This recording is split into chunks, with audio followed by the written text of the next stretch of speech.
O Senhor esteja convosco. Ele está no meio de nós. Proclamação do Evangelho de Jesus Cristo segundo Lucas. Glória a vós, Senhor. Naquele tempo, houve entre os discípulos uma discussão para saber qual deles seria o maior. Jesus sabia o que estavam pensando. Pegou então uma criança, colocou-a junto de si e disse-lhes: quem recebe esta criança em meu nome, estará recebendo a mim. E quem me receber, estará recebendo aquele que me enviou. Pois aquele que entre vós for o maior, o menor, esse é o maior.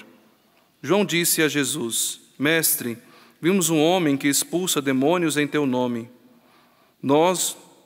Mas nós lo proibimos, porque não anda conosco. Jesus disse-lhe: não o proibais, pois quem não está contra vós, está a vosso favor. Palavra da salvação. Glória a vós, Senhor. Isso, podemos assentar. Vamos assentar? Inclinai o vosso ouvido e escutai-me, ó Senhor. Inclinai o vosso ouvido e escutai-me. Inclinai o vosso ouvido e escutai-me, ó Senhor. Inclinai o vosso ouvido e escutai-me. Louvado seja nosso Senhor Jesus Cristo. Para sempre seja louvado. Meus caríssimos irmãos, ao longo dessa semana nós escutaremos as leituras, principalmente a primeira leitura que será tirada do livro de Jó, que é um livro conhecido por muitos de nós que estamos aqui. Mas, no entanto, eu quero destacar uma realidade que está presente no livro de Jó, que às vezes pode passar despercebido para todos nós. É fato que eu vou me deter em primeiro lugar das provações que Jó sofreu. Ou seja, Jó era um homem justo, um homem temente a Deus, um homem que buscava a santidade, um homem que buscava educar os seus filhos na lei de Deus. Até mesmo se nós formos olhar ao longo de toda a história de Jó, nós não vamos encontrar Jó, olha o bonito disso, Rubens e Tânia, nós não encontramos Jó oferecendo reparação pelos pecados dele. Mas quando ele ia oferecer algum animal, ele oferecia tendo em vista se os filhos tiverem pecado, ele já oferecia pedindo a Deus para abrandar a sua ira, para que nem mesmo os pecados dos filhos fossem pecados graves diante de Deus. E olha que bonito para este homem, para este pai, também para a mulher, para a mãe, perceber que os filhos viviam em harmonia, viviam bem. Os filhos conviviam, os filhos faziam festa. Isso era alegria para o coração dos pais. Até mesmo os pais que estão aqui, eu posso até mesmo perguntar para vocês, porque eu sei que essa é a alegria da minha mãe, essa é a alegria do meu pai. Não existe maior alegria, existem as pequenas alegrias. Um filho que passa para uma faculdade, começa a fazer uma faculdade, é uma alegria para os pais. Os filhos que se casam, é uma alegria para os pais. Aqui eu estou vendo tantas crianças, graças a Deus, até mesmo o testemunho dessa linda criança. Qual que é o nome dele mesmo? Esqueci. Abraão. A primeira palavra, ele estava com muita dificuldade de falar. A primeira palavra que essa criança falou foi a palavra paixão. Rezando o texto da Divina Misericórdia. Vamos aplaudir essa graça. Não dá tempo, está bem ali a criança, o Abraão. Os pais rezavam, estavam preocupados. Foi uma vitória quando o filho começou a falar. A primeira palavra que ele falou foi a palavra paixão. Escutava o texto da misericórdia e nessa escuta da repetição que nós fazemos pela sua dolorosa paixão, a primeira palavra que ele falou foi paixão. Estão aqui para testemunhar essa graça de Deus. Isso é uma vitória. É uma graça para os pais. É uma vitória para a vida do vosso filho. Mas a graça mesmo, a vitória quando tem mais de um filho, é quando eles vivem em harmonia. Quando eles vivem bem. Quando não acontece divisão, brigas. Tem aquelas pequenas desavenças, porque irmão é irmão. Mas quando isso não racha, quando isso não rompe a unidade, e Jó e a sua esposa contemplavam isso nos filhos. Mas, no entanto, Satanás, invejoso, querendo provar Jó diante de Deus, dizendo, olha, ele é temente a você? Ele faz tudo isso, ele vive dessa forma, porque ele nunca sofreu provação nenhuma. É benquisto por todos, tem uma boa renda financeira, mas deixa eu tocar em Jó agora. E Deus permitiu, segundo o relato do livro de Jó. Se nós formos contar, são mais ou menos 7 provações que Jó sofreu. E aqui, antes de passar as provações que Jó sofreu, eu quero falar para você, e digo para mim também, quando nós passamos por provações, não é sinal que nós estamos pecando. Quando nós estamos passando por provações, não é sinal que nós estamos desagradando a Deus. O justo passa por provações. O justo passa por dificuldades. Nós que tomamos a decisão de seguir nosso Senhor Jesus Cristo, Ele mesmo disse que nós teríamos que pegar a nossa cruz e segui-lo. Então, quando a gente vê alguém passando provação, uma família passando por dificuldade, não é sinal que ali está abundando no pecado. Não, o justo passa por provações.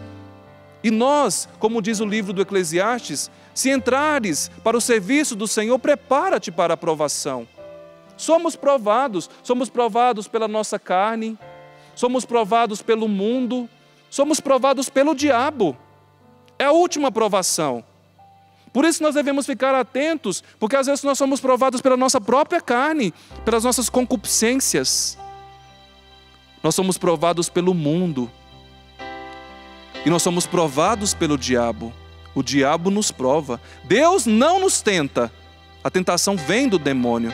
O que Deus faz conosco? E Ele nos ensina até mesmo a pedir na pessoa de Jesus Cristo. Não nos deixe cair em tentação. Mas a tentação vem de Deus? Deus tenta alguém? Não. Tentação vem da nossa carne, do mundo, do diabo. O diabo começou a tentar Jó, começou a prová-lo. A primeira provação que ele viveu foi no campo financeiro. Jó, gente, tinha muitos bois, jumentos. Fala que ele tinha muitos campos para criar os animais. E de repente nós escutamos hoje no relato bíblico que tudo morreu. Jó perdeu tudo, todos os seus animais, todo o gado, todo o rebanho. Jó ficou desesperado? O texto bíblico não diz que Jó ficou desesperado. Ele acolheu aquela notícia que aquele rapaz trouxe. Mas, no entanto, a segunda provação que Jó teve, essa provação foi difícil. Essa provação foi a provação que fez Jó se prostrar e pedir basta. Porque até, no entanto, quando tocaram os bens, foi tocante nos bens, perdendo essas coisas, Jó poderia dizer, eu tenho amigos, eu posso reconstruir novamente, eu posso trabalhar. Mas quando Jó perdeu todos os seus filhos, não restou um, gente. Todos os filhos. Se coloque agora no lugar de Jó. 10 filhos, todos falecidos. Chega essa notícia, eu penso que essa notícia foi a notícia, não tenho certeza, foi a notícia que mais abalou o coração de Jó. Não somente de Jó, mas também de sua esposa. Todos os filhos falecidos. Aquele homem já tinha perdido os bens, agora perde o bem mais precioso, os filhos. E aqui, meus irmãos e minhas irmãs, foi num dia só. De manhã ele perde os bens, depois perde os filhos. Depois Satanás se apresenta novamente para Deus e diz, olha, quero provar mais um pouquinho, Jó. E Jó começa a ser provado agora pela sua esposa. Não que a esposa era uma esposa má. Até fiz uma homilia aqui, dizendo da esposa de Jó. Me recordo muito bem da coragem dessa mulher. Interessante que Deus não desfez totalmente da família. Ele deixou a esposa. Ele deixou a esposa de Jó. E essa esposa foi ajudar. Eu já disse isso aqui na missa das famílias. Era a esposa que ajudava Jó a limpar as feridas do corpo. Jó foi tomado de doença. Os seus ossos eram tomados de doença. Dizia que Jó tinha um mau hálito, que ninguém suportava, um odor insuportável. De longe as pessoas ficavam longe de Jó, nem conseguiam se aproximar. É uma redundância que eu fiz agora, mas foi isso mesmo. As pessoas nem se aproximavam de Jó. Tal era o cheiro que ele exalava. Ele tinha que limpar o seu corpo com caco de vidros, porque a doença que ele tinha fazia com que ele perdesse as unhas. Jó sofreu a provação de ter a sua saúde tocada, de viver uma enfermidade. Depois a mulher chega para Jó e diz: Jó, você é um homem temente a Deus, basta isso, Jó, vamos pedir a morte. E é uma realidade compreensível para aquela mulher, ela não estava aguentando mais, porque meus irmãos e minhas irmãs, não foi só um dia não, essas provações se estenderam. E para que vocês saibam, Jó não se ajoelhou no chão ali, e no instante as coisas mudaram, não, demorou um tempo com essa provação. Satanás estava a fim de prová-lo exatamente, de tentá-lo com muita força. A terceira provação foi a provação na sua saúde. A quarta provação foi a mulher que disse: basta, pede a morte, Jó. Vamos pedir a morte, você já foi temente a Deus, você já guardou a fidelidade até esse momento, eu não aguento mais, nem você. E aquele homem diz: mulher, está ficando louca. Eu sei que o meu Redentor vive, e vai chegar o tempo dele agir. E aquilo que Jó disse para a sua esposa, eu digo para você, e digo para você, para mim também. E você pode repetir comigo: o tempo da provação. Ah, não, está muito fraco. O tempo da provação é determinado. Tem tempo para começar e tempo para terminar. Vamos dizer mais uma vez: o tempo da provação é determinado. Tem tempo para começar e tem tempo para terminar. Jó sabia que teria o tempo de terminar aquela provação. Assim como teve o início a esta provação e a tantas provações, ele sabia que também chegaria o fim dessas provações. Você está passando por provação? Quem está passando por provação? Que levante a mão. Eu acho que todos nós. Quem não levantou a mão aqui não está entendendo o contexto que nós estamos vivendo, não. Está sendo fácil ficar longe das pessoas que você ama? Não está, gente, pelo amor. Está sendo fácil ficar com essa máscara aí enquanto eu prego? Não está de jeito nenhum, eu sei, eu não aguento. Eu saio pouco de casa porque eu não dou conta de ficar muito tempo com máscara. Nossa Senhora, provação. É provação não saber que você pode sair, qualquer momento você pode contaminar com essa doença. É provação. Provação de tantas pessoas que perderam o emprego, provação. Padre Wellington, em meio a tantas desgraças, eu quero falar de mais desgraça para nós? Não. Eu estou falando das provações porque chegou o tempo da vitória da vida de Jó. Chegou o tempo dele celebrar as maravilhas de Deus. Mas para isso ele precisou permanecer firme. Como eu dizia do livro do Eclesiástico, o ouro é provado pelo fogo. As provações nós somos provados na fidelidade. As provações provam a nossa fé. As provações provam se realmente nós estamos construindo a nossa casa sobre areia ou sobre a rocha. E as provações, muitas vezes ela não escolhe, meus irmãos e minhas irmãs, as portas. Ah, Padre Wellington, eu estou andando direitinho, estou rezando, por que eu estou vivendo provações? Eu digo para vocês, estou passando por provação, meu pai está com um linfoma. Eu sou preocupado porque está fazendo a biópsia, eu não sei qual que será o resultado. Provação. O Padre Wellington tem um pai que está doente? Tem. Agora é hora de provar a minha fidelidade, a minha fé. É um tempo de graça. A provação também é um tempo de graça, de visita de Deus para todos nós. É a provação, é a visita da desgraça? Não. É a visita de Deus para nos levantar. É a visita de Deus para nos fortalecer. Para dizer como São Paulo, em tudo eu sou mais do que vitorioso. Deus é por nós. Diga para a pessoa que está do seu lado aí, Deus é por você. Se Deus é por nós, quem será contra nós? Mesmo o diabo tentando, provocando, provando, Deus é por nós. Deus não abandonou Jó. Deus não rejeitou Jó. Mas sabe qual que é uma das provações que Jó teve que viver? Essa é a 7ª provação. Eu esqueci de falar a 6ª, mas eu vou falar. A 7ª provação, Rubens, Tânia, Fabinho, foi do silêncio de Deus. Aquele homem, gente, orava, suplicava, e parece que Deus estava mudo. Você já passou por situações assim? Parece que você reza e ninguém está escutando você. Onde está Deus? Eu estou rezando, Ele não fala nada, Ele não muda essa situação. Quem já viveu essa experiência aqui de parece que reza e Deus não atende? Levanta a mão aí. Praticamente todos nós já vivemos essa realidade, o silêncio de Deus. Jesus Cristo também experimentou o silêncio de Deus. Meu Deus, por que o Senhor me abandonou? Aquela hora Jesus estava sofrendo por cada um de nós, o silêncio de Deus. Deus tarda. Deus não nos escuta. Ao contrário. Olha o que o salmista hoje nos disse, que a Tânia cantou belamente. Se o salmista disse isso para nós, é sinal que Deus nos escuta. Olha aqui, ó. Inclinai o vosso ouvido e escutai-me. Mas só que, no entanto, olha aqui, provai meu coração durante a noite. E tantos de nós estamos passando pelas provações da noite. Não no sentido de estado noturno, mas para nós muitas vezes é noite. Tudo está escuro, Padre Welles, não vejo nada. Estou caminhando na fé. Provai meu coração durante a noite, visitai-o, examinai-o pelo fogo, mas em mim não achareis iniquidade. Mesmo passando pelas provações, pelo silêncio de Deus, eu sei que Ele está, mesmo não o sentindo. Se eu não me engano, era Santa Teresa de Jesus, que viveu muitos anos sem sentir a presença de Deus.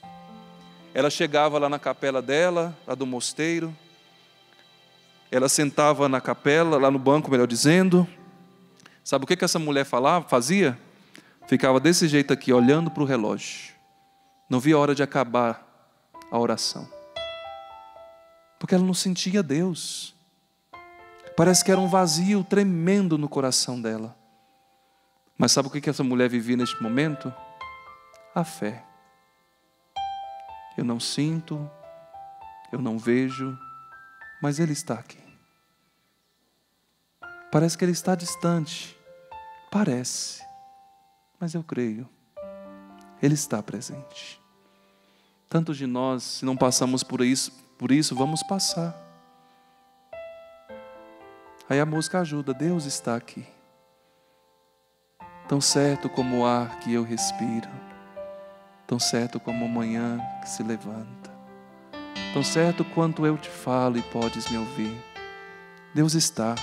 Deus está com você aí na sua casa, neste momento, mesmo que você não veja. Nós estamos vendo o ar? Não? Não. Mas sabemos que Ele está, não está? Porque se falta o ar, nós morremos. Mesmo que não o sintamos, Ele está. Deus está com você. Feche os seus olhos por um instante. Talvez a provação que você está passando é a última provação que Jó passou. Depois eu vou ir para a sexta, mas eu vou falar do tempo de vitória da vida do Jó. Foi a provação de sentir a ausência de Deus, o silêncio. Como tantos homens na Sagrada Escritura sofreram o silêncio de Deus. Parece que eu oro, Ele não me atende. Mas Ele está. Ele está, como Santa Teresa dizia, eu não sinto, mas eu creio.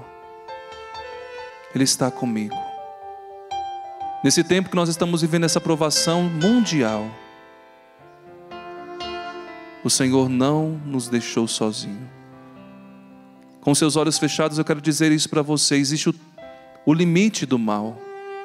E o limite do mal nunca ultrapassa o poder e a soberania de Deus. O mal se rebaixa diante de Deus, se inclina, porque Deus é maior. Deus é o Todo-Poderoso.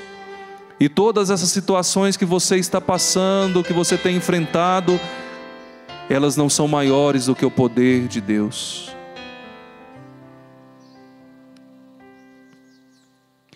Deus está aqui. Tão certo como o ar que eu respiro. Cante isso. Tão certo como a manhã que se levanta. Tão certo como eu te falo e tu podes me ouvir. Tão certo. Tão certo como o ar que eu respiro. Tão certo como a manhã que se levanta. Tão certo como eu te falo e tu podes. Põe a mão sobre o seu coração. Você que está em casa, cante. Deus está aqui. Deus está aqui. Nós cremos em todos os momentos. Tão certo como o ar que Ele está. Respiro. Tão certo como a manhã que se levanta.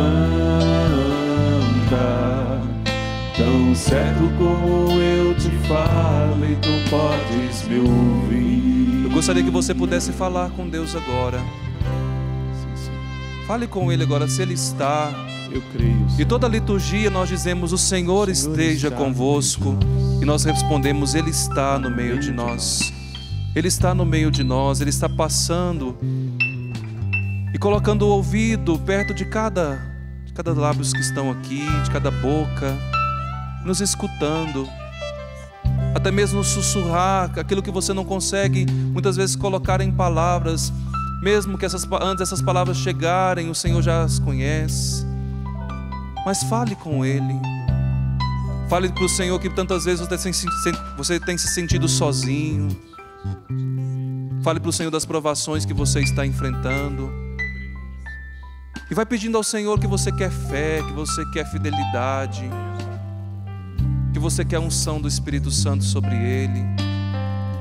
Fala para o Senhor dos seus sonhos. Até mesmo peça perdão, porque em meio às provações tantas vezes nós murmuramos, nós blasfemamos. Ele está aqui no meio de nós. Ele passeia no meio de nós. Ele senta do nosso lado para nos escutar. Ele é o Emanuel, Ele é o Deus conosco. Ele está tão próximo, Ele está conosco. Deus está aqui. Ele está tão certo como o ar que eu respiro, tão certo como a manhã que se levanta, tão certo como eu te falo e tu podes me ouvir. Tão certo como o ar que eu respiro, tão certo como a manhã que se levanta, tão certo como eu te falo e tu podes me ouvir. A sexta provação de Jó, para nós encerrarmos a provação e irmos para a vitória, foi que Jó foi perdendo a reputação dele. E por perder a reputação, ele foi perdendo também os amigos. Jó era um homem benquisto, aprovado. Ele tinha uma reputação moral que todos aprovavam. Mas Jó começou a sofrer aprovação, e sabe o que começou a acontecer? Os amigos se afastaram. Os amigos começaram a questionar: Jó não era um homem tão justo e sofrendo tudo isso? Alguma coisa ele fez contra Deus. E depois você pode pegar o livro de Jó, ele chegou até mesmo a fazer jejum 7 dias com os amigos, e Deus não respondia. E os amigos disseram: realmente, Jó, você fez uma coisa gravíssima, você pecou, por isso que Deus se afastou de você, por isso que você está sofrendo provação. Quando nós estamos passando pelas provações, quantos nos julgam? Quantos se afastam de nós? Ter amigos no tempo da bonança é fácil, não é? Amigo da bola, amigo da cerveja, as amigas do salão de beleza, mas sofre provação. Meu Deus, cadê os amigos? Jó começou a sofrer a reputação moral. o afastamento dos amigos. Quando Jó chegava, meus irmãos e minhas irmãs, na casa das pessoas, elas comentavam umas para as outras: olha, quem está chegando é Jó. Você não conhece Jó, não? Jó era conhecidíssimo. As pessoas passavam na casa de Jó porque ele era um homem comerciante também. Foi somente Jó perder tudo, que o principal também que ele foi perdendo foi a reputação. A gente perder a reputação é uma coisa terrível. As pessoas falarem mal de nós sem nos conhecer, denegrir a nossa imagem. Pode perder dinheiro, mas perca a sua reputação, perca a boa fama. Jó zelava por isso de uma maneira extraordinária. Ele foi perdendo. Mas, no entanto, e quero terminar por causa do tempo, depois você pode continuar lendo o livro de Jó, e nós vamos ler, amanhã vai ser omitido por causa da festa dos arcanjos. Mas no finalzinho, Rubens e Tânia, vocês que estão aqui, vocês que estão em casa, me chama muita atenção isso. É o último capítulo de Jó, capítulo 42. Nós sabemos que Jó teve tudo restituído. Mas não sei se vocês já ficaram atentos do que Jó, em primeiro lugar, foi restituído. Sabem? Não? Vocês sabem do que Jó, em primeiro lugar, foi restituído? Sim ou não? Não. Os bens, não. Os amigos, não. A família, não. Versículo 10, do capítulo 42. Então, o Senhor mudou a sorte de Jó, quando este intercedeu por seus amigos. Então, o Senhor mudou a sorte de Jó, quando este intercedeu por seus amigos. Sabe o que foi restituído Jó em primeiro lugar? A sua autoridade espiritual. A intimidade com Deus. A comunhão com Deus. Jó parou na presença de Deus para interceder. Aquele homem poderia ter sido restituído em primeiro lugar com a da esposa, dos filhos, dos bens. Mas sabe o que levou Jó, em primeiro lugar, a ser restituído, a receber essa restituição? Foi na sua fé, foi na oração, foi na intercessão. Jó voltou a uma comunhão especial com Deus. Padre Wellison, estou perdendo tudo. Para você não perder tudo, não perca a sua vida de oração. Não perca a sua intimidade com Deus. E vai dizer o livro aqui de Jó: então o Senhor mudou a sorte de Jó quando este intercedia, quando ele estava em oração. Ele não se entregou à provação, ele intercedeu, e não por ele, pelos seus amigos. Jó intercedeu pelos seus amigos e restituiu-lhe todos os bens, o dobro do que antes possuía. Mas em primeiro lugar, o que foi restituído foi realmente a autoridade espiritual. O que foi restituído em Jó? Pode repetir? O que foi restituído em Jó? A autoridade espiritual. Meus irmãos e minhas irmãs, nós não podemos perder a autoridade espiritual. Essa o Senhor nos deu no nosso batismo, quando Ele nos constituiu profeta, sacerdote e reis. Jó foi restituído no seu sacerdócio. Jó foi restituído no seu reinado, no seu profetismo, porque ele realmente assumiu a autoridade espiritual que ele tinha. Ele intercedeu. Depois de tanta provação, ele se prostrou diante de Deus. Ele nos ensina que diante das provações, das dificuldades, nós não devemos prostrar diante delas, mas prostrar em intercessão. Quer a sua família de pé, erguida, prostre-se em intercessão, porque você tem uma autoridade espiritual. Você quer que realmente, aqui não é uma teologia da prosperidade, porque nós abominamos isso. Mas no entanto, Jó foi restituído em primeiro lugar na sua fé, na sua comunhão com Deus, e as demais coisas foram acréscimos. E o Senhor prometeu isso: buscai-me em primeiro lugar, e tudo mais será dado em acréscimo, tudo mais. E a pergunta que eu lhe faço, eu quero encerrar: Jó recebeu a vitória pela oração, pela intercessão, quando todos tinham abandonado.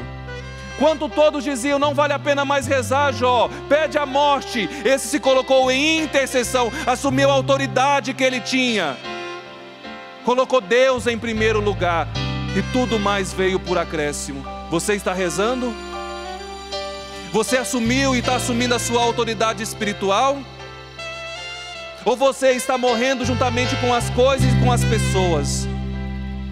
Eu queria que você ficasse de pé e erguesse os seus braços nessa tarde e pedisse a Deus que pudesse restituir, meus irmãos e minhas irmãs, a autoridade espiritual em você. Que realmente você que é homem, você possa assumir a sua autoridade espiritual dentro da sua casa. Quando um homem reza, o inferno se abala, porque alguém de fé está rezando. Quando a mãe se coloca de joelho e chora diante da presença de Deus, assumindo a vitória de Deus, Deus vence. Talvez a vitória tenha demorado um pouco, demore um pouco, mas não deixe de assumir a autoridade espiritual que você tem, que Deus lhe deu, que o Espírito Santo lhe constituiu. Senhor, renova em nós essa tarde, meu Deus, pela graça do Teu Espírito Santo, a autoridade espiritual, a graça de nos colocarmos em intercessão, como Jó se colocou.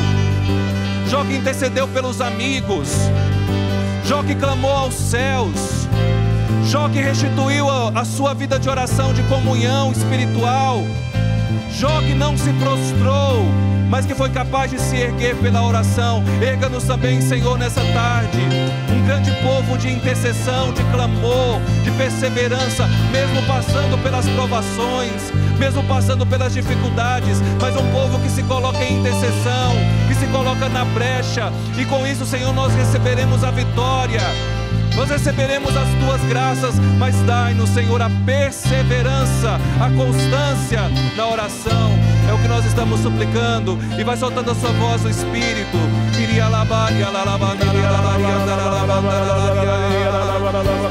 Renova, Espírito Santo, a nossa autoridade espiritual. Renova, Espírito Santo, a nossa comunhão. Vai erguendo os apóstolos que estão cansados, abatidos, que estão passando por provação e que estão se entregando. Erga nesta tarde, ó Senhor, nós estamos te pedindo. Aqueles que estão passando por provação na saúde, financeiramente, perdendo até mesmo os entes queridos, renova nessa tarde, ó Senhor, a autoridade espiritual. Nós estamos clamando, porque o céu está aberto para derramar essa graça. Assim como Jó, Senhor, foi restituído, não somente nos bens materiais, não somente tendo mais filhos, não somente restituindo o matrimônio, mas a autoridade de Jó foi restituída. E essa mesma autoridade, Senhor, nós estamos pedindo, nós estamos desejando, Senhor. Nessa tarde, eu sinto que o Senhor está levantando intercessores. Você que tinha desanimado na sua oração, você que tinha desanimado na sua intercessão, por aquela pessoa da sua família, que até parece que quanto mais você reza, mais afastada de Deus ela fica, mais o inimigo age. E você estava vivendo tantas lutas, tantas situações, parece que uma atrás da outra, você não estava nem tendo fôlego para poder respirar direito diante de tanta batalha, e já estava querendo desanimar, desistir, mas hoje o Senhor diz não. Ele levanta os intercessores, Ele te levanta na oração, para que você não deixe de rezar, de pedir pelos seus, seja os seus filhos, seja a sua família, aquela pessoa que agora o Espírito Santo te mostra, essa mesma, porque é filho amado de Deus, é filha amada de Deus, e o Senhor também quer restituir a vida a essa pessoa, a salvação, a conversão. Muito obrigado, Senhor. O Senhor nos levanta no dia de hoje, o Senhor nos põe de pé, Senhor. Muito obrigado. A imagem que o Senhor me concede é de um oceano muito grande, e era uma multidão de pessoas, e as pessoas estavam à margem, à beira deste oceano, muitas delas machucadas, feridas, com faixa na cabeça, outras com faixa nos braços. E algo impulsionava elas a se aproximarem da margem daquele oceano e mergulharam. Quando elas mergulhavam nesse oceano, elas levantavam restauradas, sem faixas, sem machucaduras, sem feridas. E eu dizia: Senhor, o que é isso? Ele dizia: esse oceano é o meu coração misericordioso. Mergulhe sem medo. Mergulhe sem medo.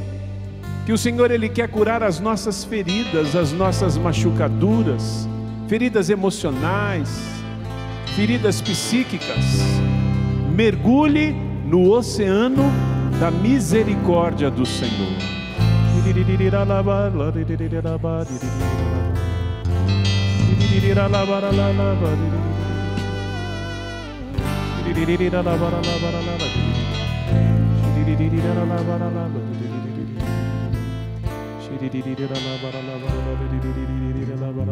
Obrigado, Senhor. Tantas outras graças que nós poderíamos narrar. Obrigado, Jesus. Mas nós agradecemos a Deus. Obrigado, Jesus. Por essa autoridade, por renovar a nossa intercessão, por nos levar a esse mergulho. Obrigado, Senhor. Obrigado, Jesus. Bendito seja. Bendito seja. Se você assume a autoridade espiritual, essa graça de intercessão, esse mergulho que Deus te dá para te purificar, para te fazer novo, pode aplaudir o Senhor nesta tarde. Glória a Deus. Glórias a ti, Senhor. Bendito seja.